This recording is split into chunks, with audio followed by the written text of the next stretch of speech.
Hello बच्चों, मैं सुचित्रा आज आपके लिए एक स्टोरी लेकर आई हूँ। स्टोरी का नाम है दिन में सपने। तो आइए शुरू करते हैं स्टोरी। एक गांव में एक लड़की अपनी माँ के साथ रहती थी। वो लड़की मन की बहुत चंचल थी, अक्सर सपनों में खो जाया करती थी। एक दिन वो दूध से भरा बर्तन लेकर शहर जाने की सोच रही थी। उसने अपनी माँ से पूछा, माँ, मैं शहर जा रही हूँ, क्या आपको कुछ मंगवाना है? उसकी माँ ने कहा, मुझे कुछ नहीं चाहिए। हाँ, ये दूध बेचकर जो पैसे मिले उनमें से तुम अपने लिए चाहो तो कुछ ले लेना। वो लड़की शहर की ओर चल पड़ी। चलते चलते वो फिर सपनों में खो गई। उसने सोचा कि ये दूध बेचकर भला मुझे क्या फ़ायदा होगा, ज़्यादा पैसे तो मिलेंगे नहीं, तो मैं ऐसा क्या करूं कि ज़्यादा पैसे कमा सकूं। इतने में ही उसे ख्याल आया कि दूध बेचकर जो पैसे मिलेंगे उससे वो मुर्गियां खरीद सकती है। वो फिर सपनों में खो गई।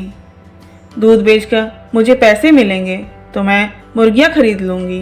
वो मुर्गियां रोज़ अंडे देंगी। इन अंडों को मैं बाज़ार में बेचकर काफ़ी पैसे कमा सकती हूँ। इन पैसों से मैं और मुर्गियां खरीदूंगी, फिर उनके चूजे निकलेंगे, उनसे और अंडे मिलेंगे। इस तरह मैं खूब पैसा कमाऊंगी। लेकिन फिर इतने पैसों का मैं करूंगी क्या? हाँ, मैं उन पैसों से एक नई ड्रेस और टोपी खरीदूंगी। जब मैं यह ड्रेस और टोपी पहनकर बाहर निकलूंगी तो पूरे शहर के लड़के मुझे ही देखेंगे।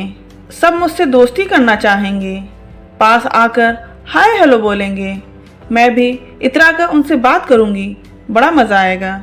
लेकिन यह देखकर बाकी की सब लड़कियां तो मुझसे जलने लगेंगी। उन्हें जलता देख मुझे मज़ा आएगा। मैं उन्हें घूर कर देखूंगी और अपनी गर्दन इस तरह से स्टाइल में झटक कर आगे बढ़ जाऊंगी। यह कहते ही उस लड़की ने अपनी गर्दन को जोर से झटका और गर्दन झटकते ही उसे सामने रखे एक पत्थर से ठोकर भी लग गई और दूध से भरा बर्तन जो उसके सिर पर रखा था नीचे गिरकर टूट गया।